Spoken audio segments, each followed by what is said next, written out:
안녕하세요. 김강산이라고 합니다. 반갑습니다. 네. 저도 연락처부터 쓰고 시작할게요. 네.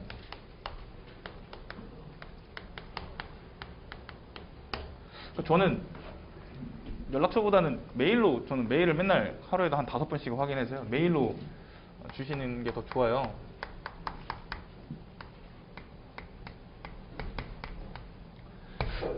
사실 평가사들이 낮에는 핸드폰을 못 볼 가능성이 굉장히 높아요. 현장도 막 돌아다니고 밀짚 모자 쓰고 막 산 타고 있고 그래가지고, 그래서 저는 질문 주실 때 문자나 카톡으로 주시는 것보다는 이메일로 정리해서 주시는 게 훨씬 더 좋더라고요.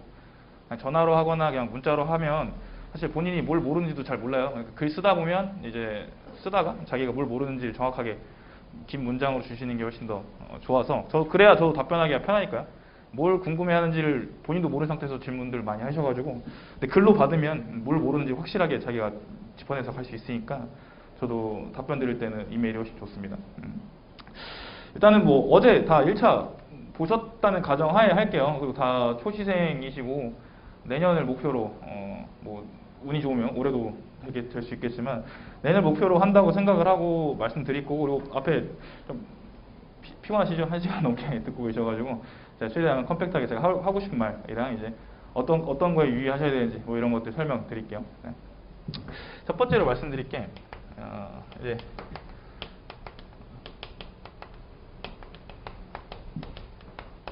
감정평가사 2차 과목에 대해서 일단 먼저 말씀을 드릴 건데, 저는 뭐 이론을 담당하다 보니까 좀 직업병 아닌 직업병이 생긴 게 단어 단위로 이제 해석을 해야 하는 게 일단 되게 직업병인데, 이게 이따가 말씀드릴 지금까지 여러분이 하셨던 공부랑 완전 다른 공부라는 이유가 돼요. 이 2차 과목 시리법이라는 게, 일단은 우리가 하려는 게 감정평가 4잖아요. 4.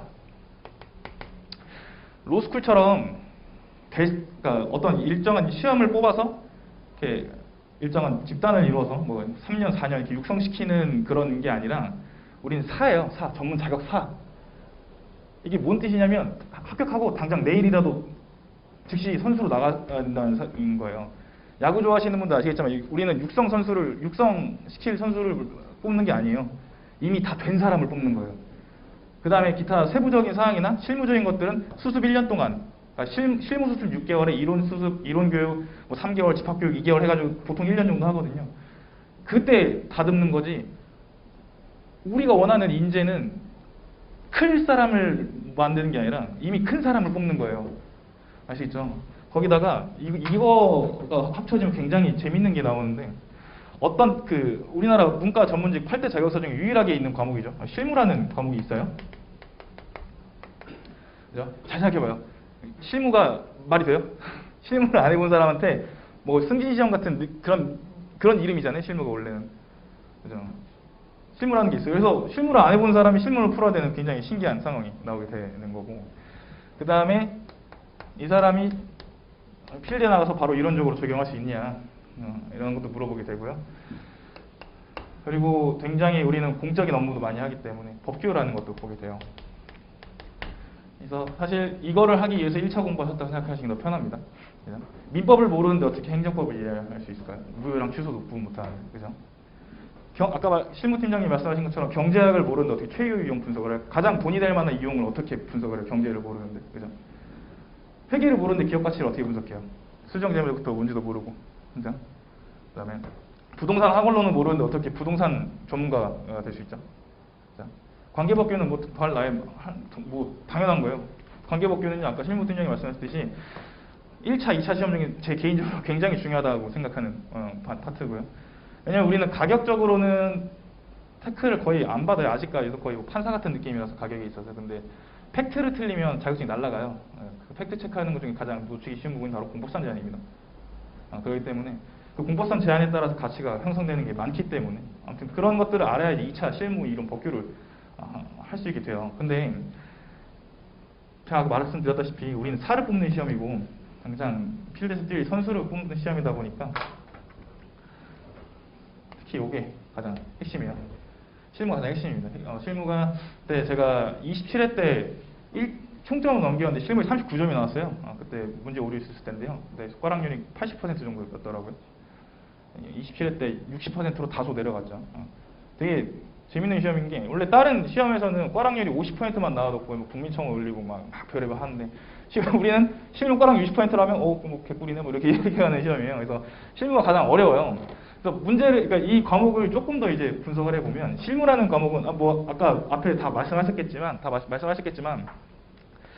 분류해서 하면 실무는 일반 평가 쪽이 있고요. 공적 평가 쪽이 있어요. 조금 이제 말씀 더 드리자면 최초에 감정평가사라는 직업이 원래는 토지 평가사랑 이제 공인감정사 이렇게 나뉘어가지고 옛날에 우리나라 개발을 해야 되는데 이제 국가에 돈이 없으니까 어떻게 하면 이 금액을 맞출 수 있을지 솔직히 그렇게 해서 들어가는 거였고 이거는 계산 위주다 보니까 여러분들이 맨 처음에 재미는 이게 제일 재밌을 거예요. 뭐 계산하니까 맞네 이렇게 나 들어가는 거고. 네, 법규 같은 경우는 사실 명시적으로는 돼 있지는 않지만 행정법에 일단 베이스를 깔는 상태에서 토지보상법이랑 가액공시법, 뭐 감감법 이렇게 해가지고 쭉쭉 들어가는 상황인데 법규는 여러분이 공부하실 때 결론부터 말씀드리면 맨 처음에 제일 어려운데 가면 갈수록 굉장히 쉬워질 거예요. 뭐 원래 특성이 이래요. 그래서 마지막에 여러분 시험장 들어가기 전에 논점 40개 정도만 추려가지고 그냥 달달 외우시면 됩니다. 별거 없어요. 근데 문제는 이론이에요. 굉장히 쉬워 보인단 말이죠. 이론은 쉬운데 쉽지가 않은 게 뭐냐면 얘는 근본적으로 법이나 기본서에 나와 있는 거 이외의 문제들이 나오게 되면 답이 없어요. 답이 없어요. 법규는 답을 찾아가는 과정이거든요. A는 B고 B는 C니까 뭐 A는 C다 이렇게 가는 거예요. 그래서 이 사람이 뭘 잘못했는데 잘못한 근거는 이건데 그러니까 이 사람은 이만큼의 벌을 받아야 된다. 아니면 돈을 더 받을 수 있다. 돈을 덜 줘야 된다. 국가는 취소해야 된다. 이렇게 가는 거고. 실무는 큰 틀에서는 답이 있어요. 왜 없겠어요. 근데 이론이 답이 없어요. 이론은 답 찾는 순간 이제 나락으로 간다고 보시면 되는데 제가 뭐 이따가도 회사를 가야 되지만 최근에 평가하는 것 중에 아파트가 굉장히 많이 평가를 하고 있어요. 근데 아파트 단지를 보게 되면 역 바로 앞에 있는 아파트 동이 있고요. 안쪽 쭉 들어가 있는 아파트 동이 있어요. 그러면 역 바로 앞에는 굉장히 시끄럽기도 하고 사람도 왔다 갔다 많이 하는데 이 안쪽에 있는 단지 내에 있는 아파트도 되게 조용하단 말이에요. 그러면 이 둘 중에 뭐가 더 좋냐의 싸움에 있어서 딱 듣자마자 답은 딱히 없죠. 저는 개인적으로 혼자 살고 그러기 때문에 역 앞에 있는 게 좋아요. 그냥 빨리빨리 갈 수 있고 그리고 보통 역 앞이라는 건 조망도 되게 좋아요. 근데 좀 가족 수가 많고 조용한 게 좋다 하시는 분들은 안쪽에 있는 아파트를 더 선호하겠죠.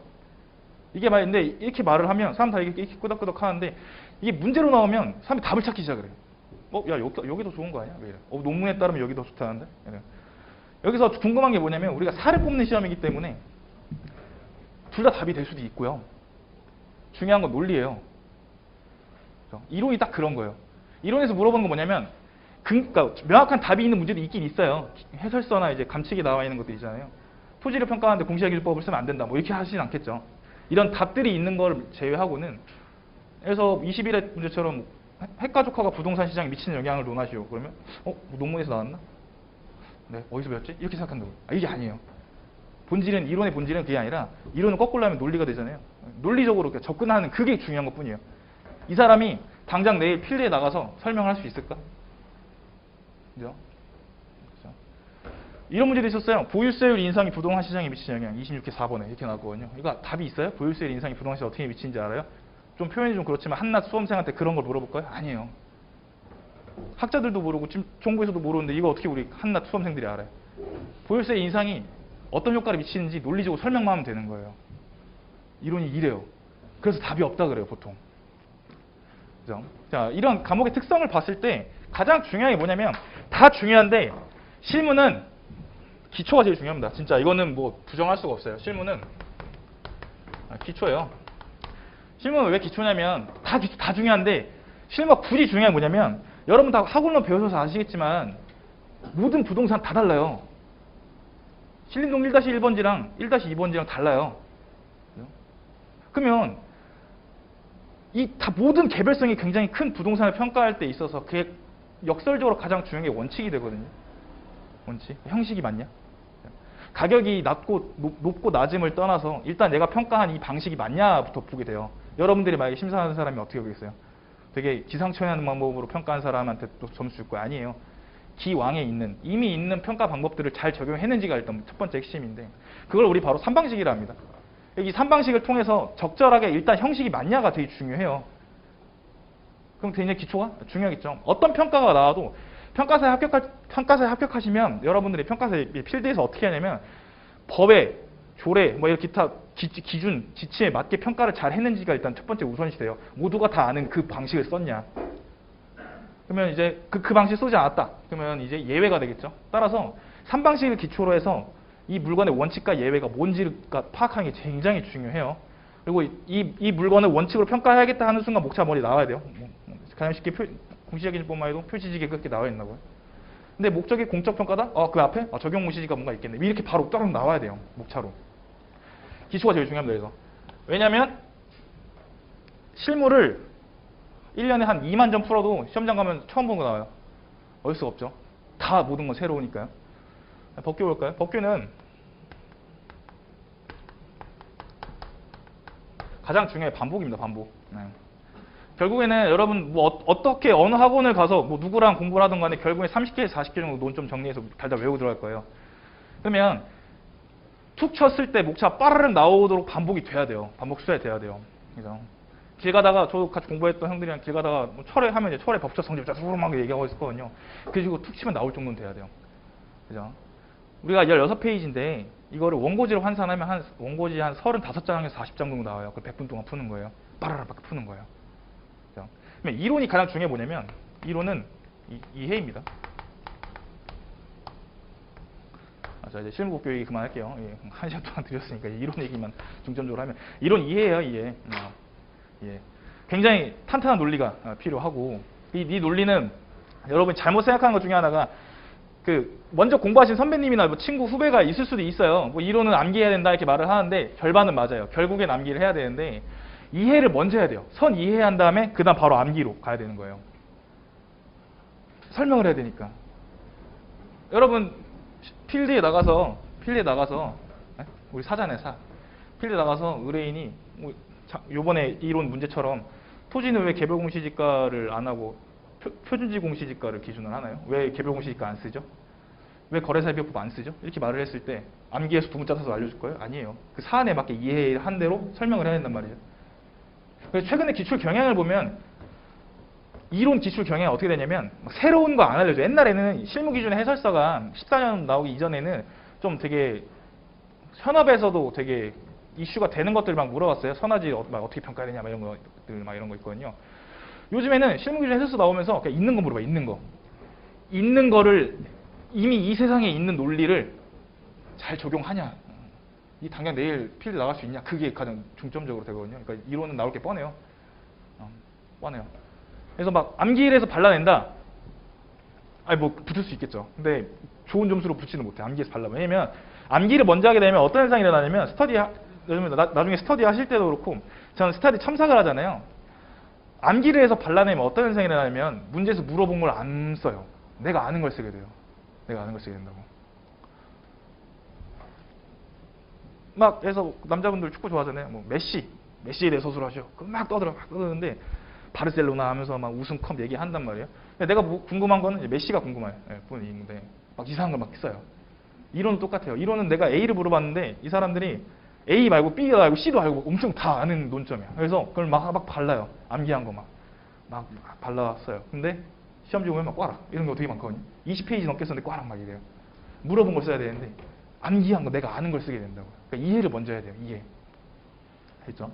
이론은 단편적으로 있는 게 아니라 처음 대상 확정부터 시장가치 산출할 때까지 다 1년에 어떻게 유기적으로 다 연결돼 있어요. 그래가지고 이 전체를 이해하는 게 굉장히 중요한데 단편적으로 막 암기해버리면 끝이에요.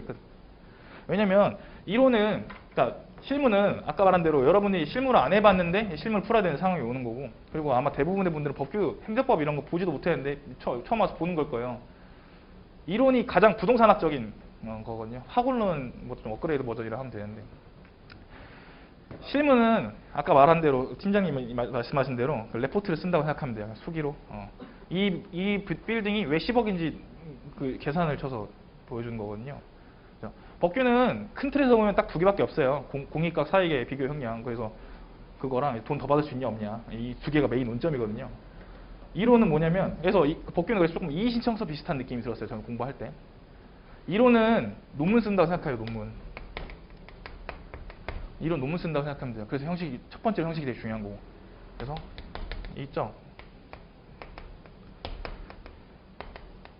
이 서본결 구조. 네가 물어본 건 뭔데? 네가 물어본 거에 대해 답은 이건데 정리하면 이거다. 이 논리가 되게 중요하거든요. 그래서 맨 처음에 여러분들 두 문자 따고 외우실 때는 이런 거 생각 없이 막 외워요. 그게 안 되고 이건 그 나중에 이해 먼저 하고 하셔야 되고, 왜 논문이고 왜 부동산 학의 성질이 요렇냐면 부동산 학은 결국 사회과학이라고 했거든요. 맞아? 사회과학이에요. 맞아? 사회에 일어난 현실에 대해서 과학적으로 분석하는 거거든요. 그래서 이 현상의 본질은 이건데 이렇게 하면 이렇게 되겠지. 이걸로 가야 되는 거예요. 그죠? 사람이 많이 모이면 상가가 가격이 올라간다. 왜일까? 그러면 상가 근처에 사람이 많이 모이면 분석해 보니까 매출이 오르더라. 매출이 오르니까 땅값이 오르더라. 이 되게 간단한 논리잖아요. 이거를 그냥 문제화로 승화시킨 게 바로 이론이라고 보시면 됩니다. 그러면 뭘 해야겠어요? 설명을 하려면 당연히 이해를 먼저 해야겠죠. 그러니까 암기를 먼저 하시면 안 돼요. 아시겠죠? 이론의 공부는 가장 중요한 건 암기입니다. 이해 후 암기입니다. 이해 후 암기. 자, 그러면 이해를 했어요. 그럼 이거 어떻게 적용을 시켜야 될까? 문제를 막 풀어야 되냐? 결론부터 말하면 맞습니다. 이론은 여러분들이 학문으로 했다면 문제가 아니라 이제 막 논문 보고 했겠죠. 근데 우리가 하려는 건 다시 당연 내일 나가야 되는 선수가 되는 게 목적이기 때문에 훈련한다고 생각하시면, 이론은 특별한 일이 없는 이상 다 기출에서 나와요. 기출에서 한 70% 나와요. 70% 나오고, 조금 자랑하자면 저는 그 재작년 작년 5월까지 해가지고 다 맞추다기 하기보다는 제가 스터디 된 게 다 나왔어요. 이거 중요하다고 한 거 다 나왔고요. 다 나왔어요. 이게 기출에서 나온, 작년 같은 경우는 1번에 물음 1 빼고 다 똑같이 나왔던 것 같아요. 스터디에서. 그것도 다 기출에 나오는 거거든요. 그것도 기출문제 변형인데 다 기출이에요. 기출문제인데 이걸 이제 어떻게 학습을 해야 되냐면, 이제 아까 법규팀장님이 말씀하신 것처럼 이제 하면 안 되는 것들부터 말씀드리면, 첫 번째로 이제 스터디를 하지 말라는 게 아니라 스터디 문제들을 막 모아서 막 분석하는 사람들이 있어요. 어차피 이거 크게 의미가 없거든요. 스터디를 이론 같은 경우는 어떻게 돼야 되냐면, 이론에 스터디에서 뭔가 얻어간다 뭐 이런 생각을 한다기보다는 스터디 내가 글 쓰는 법을 좀 배운다. 내가 알고 있는 이 내 논리랑 내 기본 지식을 한번 풀어서 설명한다는 느낌으로 가야 돼요. 그래서 팀장 답안을 막 외울 필요도 없고 베타 답안 외울 필요도 없고, 형식과 내 지식을 어떻게 표출하는 형식이라고 보시면 돼요. 그러니까 평일에는 이 기본 지식 있죠. 내가 이해를 하기 위한 지식을 쌓는데 주력을 하시고, 토요일날 와서는 내가 왜 당장 내일 평가하러 가야 되는지를 증명한다고 보시면 되거든요. 그죠? 그러기 위해서 나오는 거예요. 그러니까 스터디 문제는 4기쯤에는 이제 뭐 나올 만한 것들 내긴 하지만, 그 전까지 스터디 주 목적은 뭐냐면 여러분들이 갖고 있는 머리에 있는 이 지식을 현출하는 데 연습한 목적이 더 있어요. 그죠? 운동 헬스 하시는 분들도 똑같아요. 나는 무거운 무게를 들기 위해서 조그마한 거는 많이 반복해서 들기도 하고, 그런 개념을 보시면 돼요. 그러니까 스터디를 각 학원에 있는 거 모아서 풀어보고 막 품평하고 하는 거는 절대 하면 안 된다. 그죠?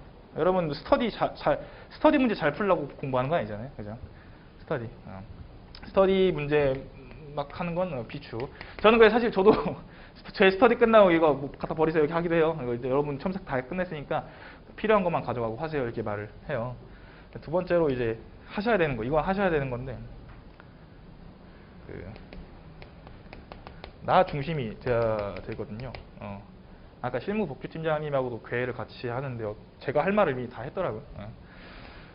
수능 때나 대학 시험이랑 이건 아예 달라요. 게임이라 생각하시면 돼요. 게임. 그냥 조금 이제 이론적으로 말하면 가치가산의 원리가 성립이 안 돼요. 공부 오래 한다고 해서 시험을 더 잘 보진 않아요. 왜냐면 오래 공부한 만큼 빨리 나간다면 단연차라는 말이 있을 수가 없겠죠. 그에 제일 잘 붙는 사람은 제일 절박한 사람이 제일 붙는데, 어떻게 절박해야 되냐 하면, 물론 순 공부 시간은 한 12시간은 찍어야 돼요. 다 인생 걸고 하시죠. 그 해 수험생 2,500명, 아마 2,500명 들어갈 텐데, 그해 2,500명 중에서 내가 가장 감정평가사에 부합하는 사람이라는 걸 계속 증명해야 되거든요. 문제 풀면서 나를 뽑아야 된다는 걸 계속 증명해야 돼요. 수능이랑 대학교에 있는 중간고사, 기말고사랑 아예 결이 달라요. 다 인생 걸고 해가지고 굉장히 빡셉니다. 속된 말로. 그리고 평가사 시험 준비를 하시는 분들의 대부분은 좀 속된 말로 학생 때 좀 쳤던 분들이거든요. 시험 좀 쳤던 분들이라서 상위권에 계셨던 분들이 굉장히 많아요. 그래서 그 사이에서도 좀 10% 안에 들어와야 되는 상황이기 때문에 굉장히 수능 그런 것보다는 훨씬 더 어려운 시험입니다. 다 여러분 진짜 인생 걸고 하는 거예요. 한번 시작했으면 끝까지 가야 돼요. 인생 걸고 해야 돼요. 그 중간에 뭐 떨어지거나 그럴 거면 아예 하면 안 되고요. 굉장히 아까운 시간이잖아요. 그래서 나 중심이기 그러니까 감정평가사 수험은 뭐가 가장 다르냐면 일단 성인 전문직이에요. 성인 자격증이란 말이에요. 누가 등 떠밀어서 하는 게 아니죠. 여러분이 스스로 하는 거예요. 그리고 공부를 통해서 내가 감정평가사라는 걸 증명해 나가는 시기이기도 하고요. 그리고 마라톤과 거의 비슷합니다. 거기다가 시간 조절이 굉장히 중요한데 이렇게 최근처럼 경쟁률이 되게 심할 때 예전 전 28 제가 28기인데 27기 때는 2차 응시생이 1,050명 없었어요. 사실 저는 거의 잘 운 좋게 됐죠. 수험생이 되게 적을 때. 지금 2,500명 거의 2,000명? 2,000명은 당연히 넘을 것 같은데. 근데 아직 200명밖에 안 되는 상황에서 예전에는 살짝 주하인마 걸리고 막 이상한데 막 빠졌다가 나와도 다 잘 붙었는데 이제는 안 돼요. 이제는 진짜 매 초, 매 분이 굉장히 소중합니다. 이걸 시행착오라고 하더라고요. 수험가에서 시행착오 줄이는 게 굉장히 중요해요. 그러다 보니까 학원에서 하라는 것, 저도 어떻게 보면 주말에는 학원에서 일하는 강사인데 강사가 할 말은 아니지만 여러분이 필요한 거 뽑아 먹어야 돼요. 그죠? 등 떠올리는 거 아니잖아요. 여러분이 어떻게 보면 여러분이 갑이고 저희가 을이에요. 여러분이 하고 싶은 만큼을 계속 말하고 여러분이 아까운 돈과 시간 써가지고 이렇게 와서 강의 들으시는데 이상한 거, 나랑 안 맞는 거 그런 거 하시다가 가면 시간 되게 아깝잖아요. 돈도 아깝고 1년밖에 없는데 시간이. 그죠? 그렇기 때문에 그런 거 나 중심으로 해서 막 돌려야 돼요. 내가 제일 중요한 거예요. 그리고 안 맞는 것 같으면 바로 손절치고. 맞아. 그러니까 또 이제 세 번째로 이제 말씀드리고 싶은 게 이제 개별 스터디인데, 이걸 2번을 하고 3번하고 4번으로 할게요. 그렇죠. 1번이니까. 개별 스터디는 사실 저는 케바케라고 생각해요. 케이스 바이 케이스라고 생각하고, 저는 수험생 때 개별 스터디를 엄청나게 했습니다. 본인을 이거 개별 스터디 왜 얘기하냐면 본인의 공부 스타일을 빨리 찾아야 돼요. 그러니까 지금 하는 거는 그냥 아까 말한 것처럼 수능 때처럼 이렇게 공부하는 게 아니라 어떻게 보면 퀘스트라고 해야 하나요? 게임할 때? 그게 나 스스로에 계속 막 임무를 부여하는 거예요. 그래서 그걸 달성한다고 생각하시면 되는데, 예를 들어서 3시간 동안 뭘 하기.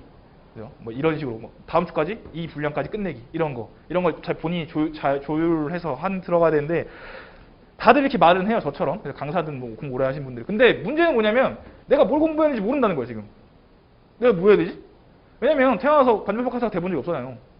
다 감정평가사가 돼본 적이 없는 사람들이기 때문에 뭘 해야 되는지 모른다고. 그러니까 학원에서 와서 하는 거고, 아니면 공부를 조금 더 먼저 한 1, 2년 먼저 한 사람들과 개별 스터디를 서로 정보 공유하고 그런 식인데, 저는 운이 되게 좋게도 개별 스터디 되게 좋은 사람들이랑 했어요.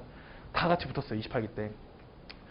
개별 스터디 하루에 5-6개씩도 돌렸던 것 같아요. 2시간씩 해서. 왜냐면 저의 공부 스타일은, 저는 인강보다는 혼자 독학하는 스타일 좋아하는데, 근데 아무것도 모르고 거기다가 혼자 공부하려니까 의지가 좀 많이 박약한 상태여가지고 저는 기상 스터디 아까 하지 말라 했는데 저는 굉장히 잘 활용했어요. 기상 스터디 가가지고 아침에 공부 막 하고 억지로라도 하는 거, 뇌를 깨우고. 그러니까 실무 풀고 실력 올린다는 게 아니라 뇌를 깨운다는 생각으로 기상 스터디 막 하고 있거든요. 그러니까 어떻게 보느냐의 싸움인데, 그래서 이런 것들을 여러분 공부 스타일을 잘 활용하시면 될 것 같아요. 그리고 직장인분들도 계실 텐데 다 일률적으로 말씀드리기가 힘들죠. 그러다 보니까 이때 강사들한테 물어보는 거예요.